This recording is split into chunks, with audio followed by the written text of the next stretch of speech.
करू का? बोलतो नाही ना.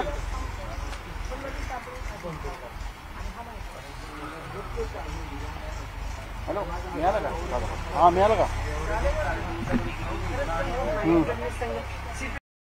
काही बोलण्याचं असं काही विशेष प्रयोजन नाही, कारण मी स्पष्टपणे माझ्या एक्स पोस्टमध्ये लिहिलेलं आहे की मला जे काही बोलायचे ते मी 4 जून नंतर बोलेन, कारण 4 जूनला मतमोजणी आहे. देशातल्या सगळ्यात मोठ्या निवडणुकीचा निकाल 4 जूनला आहे. तत्पूर्वी 3 दिवस पोलिसांचा बंदोबस्त आणि एकूण पोलीस यंत्रणेवरचा ताण प्रचंड असेल. त्यात पुन्हा मला वेगळा ताण वाढवण्याची इच्छा नाहीये आणि त्यामुळे 4 तारखेच्या नंतर मला बोलायचं आहे. परंतु या सगळ्या काळामध्ये डॉक्टर अजय तावरे ज्यांची अटक झालेली आहे, डॉक्टर हरनोळ मला वाटते ICU मध्ये आता काहीतरी दाखल आहे असं कळतंय. हरनोळला ऍडमिट केलं असं काहीतरी आहे. परंतु या सगळ्या पार्श्वभूमीवर या दोघांचीही सुरक्षितता महत्वाची आहे आणि त्या सुरक्षिततेची काळजी किंवा त्याची जबाबदारी ही सरकारची असेल हे सुद्धा सांगितलं गेलं पाहिजे. यावर मी ठाम आहे. त्यांच्या जीवाला धोका आहे असं आपल्याला वाटतं? हो, मला असं प्रकर्षाने वाटतं. तसं वाटण्याची माझ्याकडे काही कारणं आहेत. मी आठवण करून दिली पाहिजे. साधारणतः वर्षभरापूर्वी सिंघानियाचं ज्यावेळेला प्रकरण झालं आणि सिंघानियाला अटक झाली त्यावेळेला सिंघानियाने असं म्हटलं होतं की माझ्याकडे सगळ्या प्रकारचे पुरावे आहेत आणि मी या प्रकरणातल्या अनेकांची नावं घेऊ शकतो. पुढे सिंघानियाचं काय झालं कळलं नाही. सिंघानियाचं एकही स्टेटमेंट किंवा सिंघानिया तपासात काय बोलला, त्याने क ख ग घ च छ काय उच्चारलं याच्यातलं काहीच पुढे आलं नाही. सिंघानियाच्या नंतर अजून एक केस घडलेली होती, आठवण करून दिली पाहिजे सगळ्यांना. ती होती शाहरुख खानचा मुलगा आर्यन खानचं प्रकरण, समीर वानखेडे. या प्रकरणामध्ये जे काही धाड टाकलेली होती समीर वानखेडेने, त्याच्यासोबत त्यावेळेला काही जे लोक आलेले होते त्याच्यामध्ये एक KP गोसावी होता आणि या KP गोसावीचा बॉडीगार्ड प्रभाकर साहिल, जो पुढे साक्षीदार महत्वाचा की इव्हिडन्स ज्याला म्हणता येईल, की विटनेस ज्याला म्हणता येईल, आणि हा साक्षीदार साक्ष नोंदवणार होता, परंतु त्याच्या जीवाला धोका होता. नवाब मलिक साहेब ते सगळे केस हाताळत होते. पुढे नवाब मलिकांवर काय पद्धतीने दबाव आणले गेले आणि त्यांच्यावरती कशा केसेस दाखल झाल्या आणि ज्यांनी केसेस दाखल केल्या, ज्यांनी आरोप केले, त्यांनीच नंतर त्यांना बाहेर आल्यानंतर काय पद्धतीने सॅल्यूट ठोकले, हा सगळा इतिहास आहे. मला इथे नवाब मलिकांच्याकडे जायचं नाहीये. मात्र समीर वानखेडे सोबतचा KP गोसावीचा बॉडीगार्ड प्रभाकर साहिल, या प्रभाकर साहिलचा 2 एप्रिल 2022ला माहुल चेंबूरला तो एकटा असताना संशयास्पद मृत्यू झाला.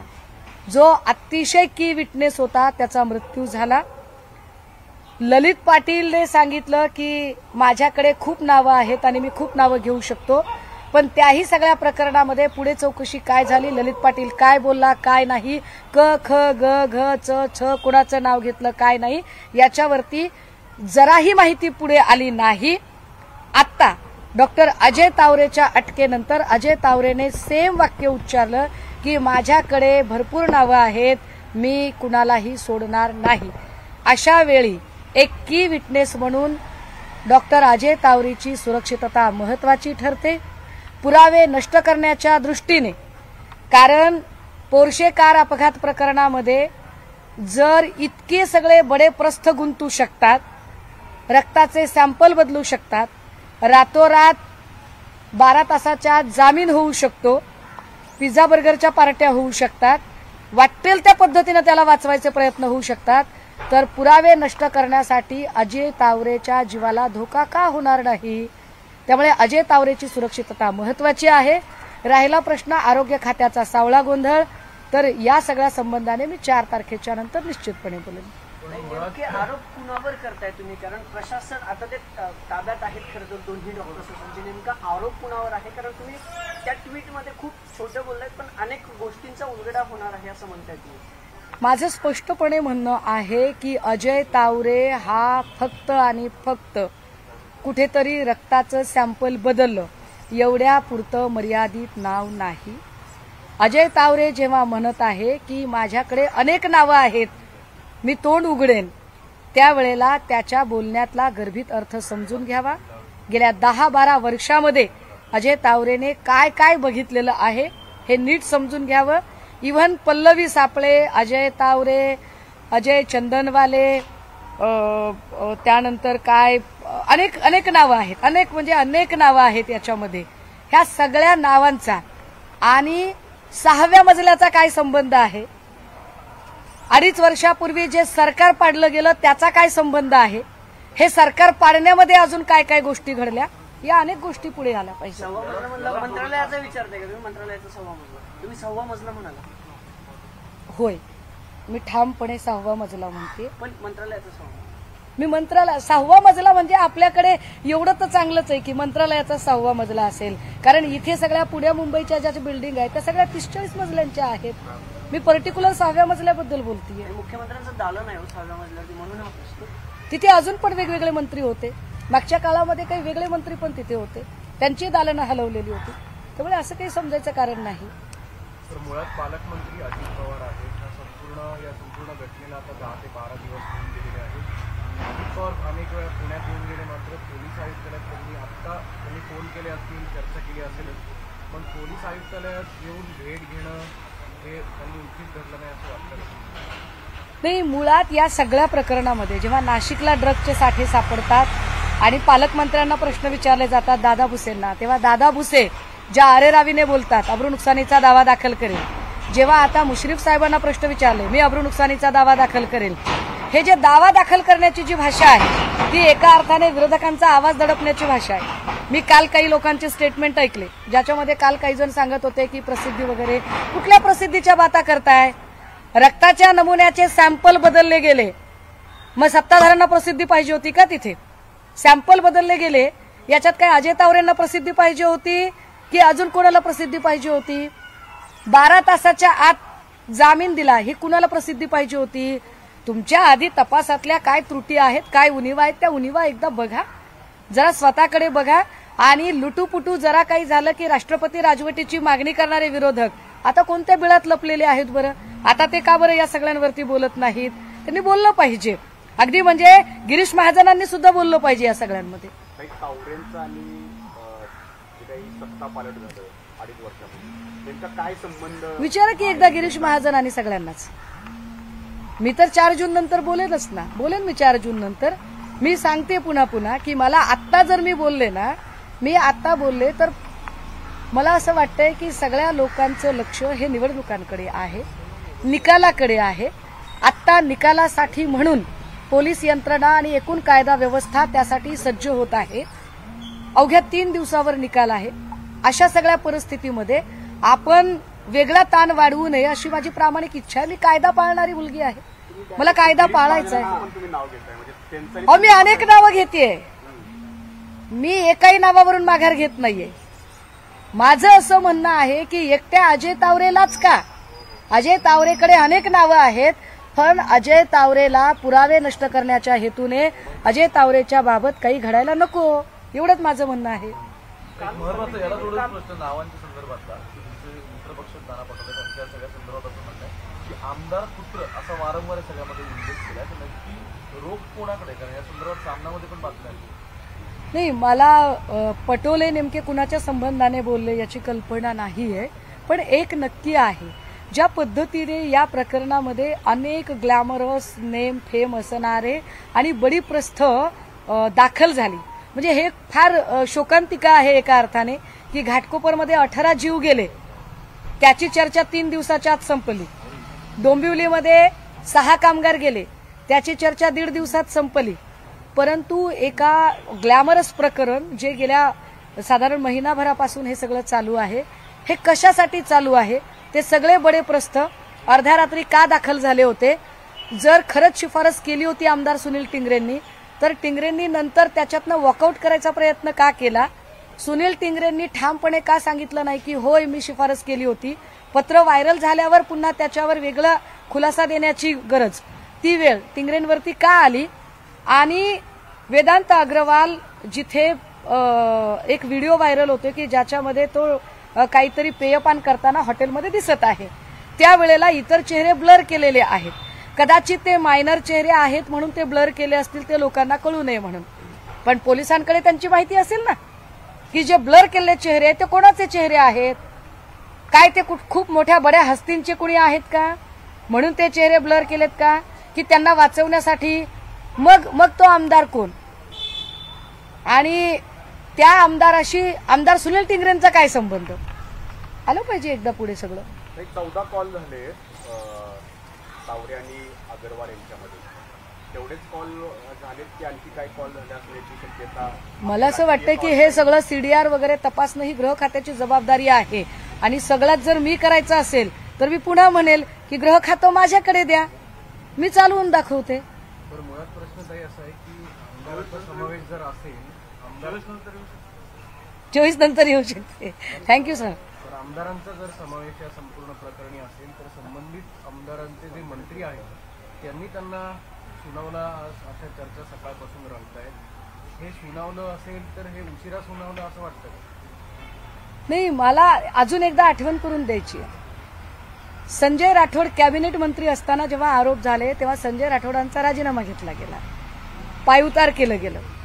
फक्त आयक्यू माहिती आहे, सन्मान्य अनिल देशमुख यांच्यावर भ्रष्टाचाराची फक्त आयक्यू माहिती, परमबीर सिंगांचा आरोप, ज्याचे आरोपही सिद्ध झालेले नव्हते, तरीही त्यांना कोठडीमध्ये टाकलं गेलं. अहो, आम्ही तर आहेराची यादी वाचली ना, काय कारवाई केली बरं. आज 48 तास उलटून गेलेत. 48 तासामध्ये शंभूराज देसाईंचं कोणतं ऑफिशियल स्टेटमेंट आलंय का? ते ऑफिशियल स्टेटमेंट त्यावरती करत नाहीत. फार वसुली आणि सगळ्या भ्रष्टाचाराची चीड आहे ना भाजपला, का याच्यावर ऑफिशियल स्टेटमेंट गृहमंत्र्यांचं येत नाही? या एका अपघातामुळे, अपघात तसे अनेक होतात, रोज होतात, पण या एका अपघातामुळे सरकारच्या वेगवेगळ्या डिपार्टमेंटचा भोंगळ कारभार आणि भ्रष्टाचाराने पोखरून काढलेली सगळी व्यवस्था चव्हाट्यावर आलेली आहे. हे देवेंद्र फडणवीसांनाही मान्य करावं लागेल. आणि या निमित्ताने म्हणजे काल आमचा तर आधीच पल्लवी सापळेंवर तर आमचा आक्षेप आहेच आहे.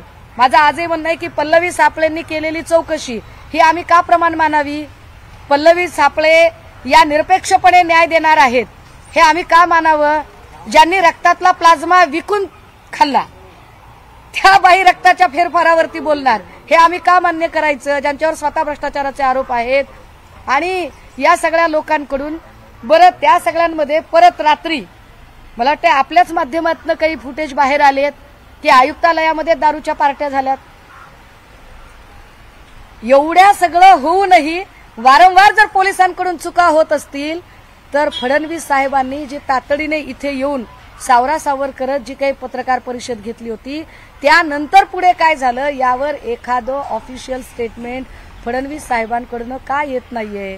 फक्त एवढंच म्हणायचं प्रत्येक वेळेला, विरोधकांनी राजकारण करू नये, विरोधकांनी यावर बोलू नये, विरोधकांनी हे करू नये. अहो, विरोधकांनी काय करू नये हे सांगण्यात वेळ नकात घालू. फडणवीस साहेब, सत्ताधाऱ्यांनी काय काय करायचं आहे आणि काय काय करत आहात ते आम्हाला एकदा सांगा तुम्ही. राज्य उत्पादन शुल्काच्या विरोधात तुम्ही आंदोलन केलं, आंदोलन उभं राहिलं, त्याच्या दुसऱ्या दिवशी कारवाई झाली. मात्र ही कारवाई पुढे सातत्याने राहील पुणे शहरात असं वाटतं का? कारण अनेक समाज माध्यमातून देखील राज्य उत्पादन शुल्काचे जे अधीक्षक आहेत त्यांच्यावर देखील टीका होतात की फक्त पोलीस यंत्रणा नाही तर हे डिपार्टमेंट सुद्धा भ्रष्टाचारित आहे. आणि त्यांनी देखील, आता तुम्ही तर त्यांच्या सगळ्या बार आणि कोर्टचं सगळे आकडेवारीच काढली होती बाहेर. या डिपार्टमेंटची सातत्याने कारवाई पुढे राहण्यासाठी तुम्ही काही मागणी करणार आहात? मी तेच म्हणते की राज्य उत्पादन शुल्काच्या वर जर आम्ही एवढं सगळं बोललोय तर ही जबाबदारी आहे राज्य उत्पादन शुल्क मंत्र्यांची, ही जबाबदारी आहे. किंवा इव्हन म्हणजे आता समजा राजपूत असतील त्यांच्या जवळचा कोणी अधिकारी असेल, नंदकुमार जाधव, अजून खूप सारी लोक आहेत, या सगळ्यांची ही जबाबदारी आहे की त्यांनी बोललं पाहिजे. आता राहिला प्रश्न आमची लाईन ऑफ ऍक्शन काय असेल, तर आत्ता जी कारवाई जर समाधानकारक वाटत नसेल तर पावसाळी अधिवेशनामध्ये आम्हाला आमची भूमिका काय मांडायची ती आम्ही ठामपणे सभागृहातही मांडू आणि सभागृहाच्या बाहेरची रस्त्यावरची लढाई आम्ही उभी करू. ज्या घटना घडतायत ना, टिंगरेंचं राष्ट्रवादी अजित पवार गटाचे आमदार आहेत त्यांचं नाव आलं, मुंबईत झालेल्या बैठकीत छगन भुजबळ आणि अजित पवारांचं विधानसभेचं स्टेटमेंट आलं, जरंडेश्वरची जी चौकशी 2021 पासून चालू आहे ती पुन्हा ओपन झाली.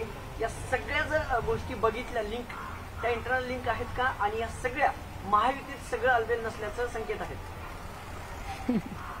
या सगळ्याच्या क्रोनॉलॉजीमध्ये जर आपण जायचं ठरवलं ना, तर क्रोनॉलॉजी असंही सांगते की फक्त शिंदे गटाचे आणि दादा गटाचेच लोक का बरं गोत्यात येत आहेत, की गोत्यात आणले जात आहे की ठरवून. नाही, मी तेच सांगते की ही सगळी जर क्रोनॉलॉजी जर बघितली तर दादा गटाचे आणि शिंदे गटाचेच लोक गोत्यात येताना दिसत आहेत. आणि ते गोत्यात येताना भाजपा कुठेतरी आपला लगेचच हात झटकून मोकळी होतीये का? कदाचित निकालाचा अंदाज आल्यामुळे आणि भाजपाच्या हे लक्षात आले की जर हे असेच आपल्या सोबत राहिले तर विधानसभेलाही फटका बसू शकतो. त्यामुळे आत्ताच आपण यांच्यापासून वेगळं झालं पाहिजे, यासाठीची ही नांदी आहे का की शिंदे आणि दादा गट या दोघांच्या पासून भाजपाला एक फारकत हवी आहे म्हणून चाललंय का? असू शकतो. भाजप जवळ कोणाला घेणार? दुसरा पर्याय काय भाजप? त्यांनी कोणाला जवळ घ्यायचं आणि कोणाला नाही घ्यायचं ते त्यांचं त्यांना लखलाभ. आम्ही कोणाला करायचं की नाही करायचं, नाही, तुमचा जो काही गर्भित अर्थाने जो प्रश्न आहे त्याचं मी थेट उत्तर तुम्हाला देते. जर तुम्हाला कुणाला असं वाटत असेल की अमित शहा जे दार किलकिलं करून बघताहेत, काही दार ठोठावण्याचा प्रयत्न होतोय, तर नाही. लोकसभा 2024चं मॅन्डेट जे माझ्या आकलनाप्रमाणे लोकांनी दिलेलं आहे आणि ते मॅन्डेट जे 4 जूनला जाहीर होणार आहे ते फोडाफोडीच्या राजकारणाने त्रस्त होऊन दिलेलं मॅन्डेट आहे. त्यामुळे आता पुन्हा त्या सगळ्या भानगडीत जाणे म्हणजे लोकांच्या मताचा अव्हेर करणं असेल आणि सन्माननीय पक्षप्रमुख आणि शिवसेना उद्धव बाळासाहेब ठाकरे पक्ष त्या मॅन्डेटचा अव्हेर करणार नाही. त्या मॅन्डेटचा पूर्ण मान राखला जाईल आणि फोडाफोडीचं राजकारण करणाऱ्या कुठल्याही अशी संस्कृती जपणाऱ्या देवेंद्र प्रवृत्तीला, मी देवेंद्र व्यक्ती म्हणत नाहीये, देवेंद्र नावाच्या या प्रवृत्तीला आमचा पक्ष कसलेही खतपाणी घालणार नाही आणि कितीही दार किलकिलं केलं तरी दार उघडलं सुद्धा जाणार नाही. आता यालाच जोडून मग दुसरं एक अशा चर्चेत पुन्हा शिंदे आणि ठाकरे एकत्र येणार. गोगावले तर आशावादी म्हणतात काही होऊ शकतं म्हणे, जर सकाळचा भोंगा बंद झाला तर काय हरकत नाही म्हणे वगैरे. गोगावले जिल्ह्यावर, गोगावले आपला भाऊ आहे. हे बघा, गोगावले साहेब असतील, अर्जुन खोतकर साहेब असतील, या लोकांनी किमान काही मर्यादा पाळल्या. किमान या लोकांना हे तरी माहिती होतं की आपण जातोय ते कशासाठी जातोय. त्यामुळे निष्कारण ठाकरेंवरती बिल फाडायचं काही कारण नाही. असे अजून 2-4 नावं आहेत. पण काही लोकांना लगेचच आभाळ ठेंगणं झालं होतं आणि त्यांनी आपल्या हकाऱ्या पिकाऱ्या करायला सुरुवात केली होती. पण तरी सुद्धा गोगावलेंनी स्टेटमेंट केले किंवा अजून कुणी स्टेटमेंट केले आणि परतीच्या दाराचे काही स्कोप जरी ठेवले तरी सुद्धा अंतिम निर्णय काय तो पक्षप्रमुख ठरवतील. परंतु मला नाही वाटत, म्हणजे शिवसैनिक म्हणून बरं का, की पुन्हा शिंदे साहेबांमध्ये आणि आमच्यामध्ये समेट व्हावी किंवा ती झाली तर लोक स्वीकारतील याच्यावर मी फार साशंक आहे. आणि जेवढी माझी धारणा आहे त्यानुसार मी ठामपणे या पक्षाची जबाबदार पदाधिकारी म्हणून पुन्हा शिंदे आमच्या सोबत असतील ह्या ज्या काही कंड्या पिकवण्याचा सगळा प्रयत्न केला जातोय आणि एक संभ्रम निर्माण करण्याचा प्रयत्न केला जातोय, अशी कुठलीही सुतराम शक्यता नाही. काही जे पल्लवी पक्ष आहेत त्यांनी जे काल अहवाल सादर केला किंवा पाहणी केलेली आहे त्याच्यावर तुम्ही ऑब्जेक्शन घेऊन पुन्हा एकदा ती नाही, त्या अहवाल तपासणी करायला आल्या होत्या की बिर्याणी खायला आल्या होत्या? माझ्या माहितीप्रमाणे त्यांना एसपीची बिर्याणी आवडत असेल किंवा त्या बिर्याणीच खायला आल्या असतील. कुठली होती? ब्ल्यू नाईलची. हा बघा, म्हणजे मला तर ब्रँड, त्यांचा ब्रँड काही मला माहित नाही बिर्याणीचा. त्यामुळे त्या तपासणी करायला आल्या होत्या यावर काही माझा विश्वास नाहीये. माझं सरळ म्हणणं आहे की तुमच्याकडे इतकी वानवा आहे का प्रामाणिक अधिकाऱ्यांची? म्हणजे जो सिस्टीमला गिव्हअप करतो त्याला तुम्ही एसआयटीचा अध्यक्ष वगैरे नेमता आणि जो तुमच्या टेंडरबाजीला, तुमच्या काळ्या बाजाराला विरोध करतो, एखादा डॉक्टर भगवान पवार सारखा, त्या भगवान पवारला तुम्ही सस्पेंड करून टाकता. त्याला परत करण्याचा नोटीस पाठवली. भगवान पवारने तानाजी सावंतांच्या सगळ्या काळ्या बाजाराला विरोध केला. भगवान तावरेची बिचाऱ्याची अडचण अशी आहे की माध्यमांच्या समोर बोलतानाही त्या कुचंबना होते. परंतु भगवान तावरे सारख्या प्रामाणिक लोकांना, भगवान पवार सारख्या प्रामाणिक लोकांना का विनाकारण त्रास दिला जातो? कारण ते तुमच्या सिस्टीमला गिव्हअप करत नाही. खरं तर त्यांनी सीएमओकडे न्याय मागितला, पत्र पाठवलं की मला न्याय द्या, पण ते पत्राला उत्तर मिळण्याऐवजी, न्याय मिळण्याऐवजी त्यांना कारण्याचा नोटीस पाठवली त्यांच्या तानाजी सावंत आरोग्य खात्याने. याला काय म्हणायचं? नाही, म्हणूनच म्हटलं की जे गिव्हअप करतात, जे मदत करतात, जे पल्लवी सापळेसारखे लोक असतात, जे आरोग्य खात्याच्या सगळ्या भ्रष्टाचारामध्ये सामील असतात, अशा पल्लवी सापळ्यांना मग वरचीवर बढती दिली जाते आणि जे गिव्हअप करत नाहीत त्यांना सस्पेंड केलं जातं. हिंदी सवाल है, आपको ऐसा भी लग रहा है कि तावरे बार-बार कहे जा रहा है कि नहीं, मैं वही कहना चाह रही हूँ और यह कहने के लिए मेरे पास पुख्ता प्रमाण है और वह पुख्ता प्रमाण यह है कि 2022 में जो केस हुआ था समीर वानखेड़े ने शाहरुख खान के बेटे आर्यन खान को लेकर जो केस हुआ था, उसमें जो केपी गोसावी, समीर वानखेड़े के असिस्टेंट के तौर पर यह नाम आगे आया था, और केपी गोसावी के बॉडीगार्ड प्रभाकर साहिल जो एक की विटनेस के रूप में उभर कर नाम आया हुआ था, लेकिन उसी प्रभाकर साहिल का 2 अप्रैल 2022 को माहुल चेंबूर में एक बहुत ही रहस्यमय तरीके से जिस तरह से उनकी मौत हो गई, तो मुझे डर है कि कहीं सबूतों को पूरी तरह से डिसेपर करने के लिए क्या अजय तावरे की जान को खतरा हो सकता है। और इसीलिए हम बार बार बोल रहे हैं कि अजय तावरे जो 10-12 साल से जो ससून में काम कर रहा था और जिसने कितने ही हाई प्रोफाइल केसेस के हाई प्रोफाइल मुजरिमों को हैंडल किया होता, उसके पास बहुत बड़ी जानकारी है और वह जानकारी आनी चाहिए आगे, और इसके लिए पहले उसे प्रोटेक्शन भी चाहिए। पोलीस मुख्यालयात सापडलेल्या ज्या दारूच्या बाटल्या त्याचं काय कारवाई व्हावी अशी तुमची मागणी आहे? दादा, कुंपणच शेत खातं तर काय बोलायचं आपण? मिठानेच जर आळणीपणा सोडला तर आळणीपणासाठी कुणाकडे जायचं बरं आम्ही? ज्या पोलीस खात्याकडून आम्ही न्याय कायदा सुव्यवस्थेची अपेक्षा करतो त्यांच्याकडे जर दारूच्या बाटल्या सापडत असतील आणि त्यांनी ड्रंक अँड ड्राईव्हची केस सोडवावी असं आम्ही म्हणतोय, तर काय बोलायचं? या सगळ्यांना मी पुन्हा सांगते की एवढे नापास गृहमंत्री मी कुठे बघितले नाही की ज्या गृहमंत्र्यांचा आयुक्तालयावरही वचक नाही, कुठल्याही पोलीस अधिकाऱ्यांवर वचक नाही, किंबहुना पोलीस अधिकाऱ्यांना प्रत्येक वेळा विचारायला लागतं की आम्ही ही केस करू की न करू, गुन्हा दाखल करू की न करू. कदाचित याचमुळे वेदांत अग्रवाल प्रकरणामध्ये उशीर झाला आणि याच कारणामुळे विद्यापीठातल्या गांजा प्रकरणामध्ये 13 दिवस वेळ लागला. 14व्या दिवशी काल मी तिकडे गेल्यानंतर त्याच्या एफआयआर करण्याचं कुलकर्णींनी मान्य केलं. मागणी काय आता तुमची? मागण्या 3. 1. पल्लवी सापळेंची नेमणूक रद्द झाली पाहिजे. 2. वेदांत अग्रवाल खरंच मायनर आहे का चेक करा. बोनाफाईड सर्टिफिकेटवर नाही चालणार, त्याचं लिव्हिंग सर्टिफिकेट बघावं लागेल. आणि होय, एखाद्या गंभीर प्रकरणात जर आरोपी असेल तर एज ऑफ अंडरस्टँडिंग म्हणून 17 वर्षाचा आरोपी सुद्धा रेग्युलर कोर्टामध्ये ट्रीट करावा लागतो. आणि मागणी क्रमांक 3, डॉक्टर अजय तावरे जो आत्ता पोलिसांच्या ताब्यात आहे त्याच्या जीविताच्या सुरक्षिततेची जबाबदारी सरकारची आहे.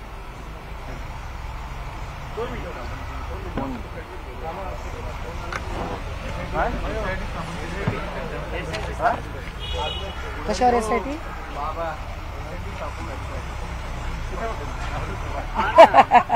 अध्यक्षांच्या करायचं.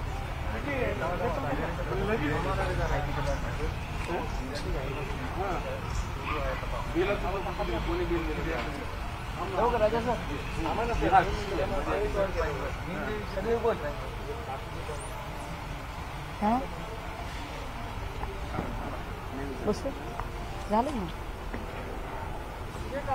तुम्ही नाही सर.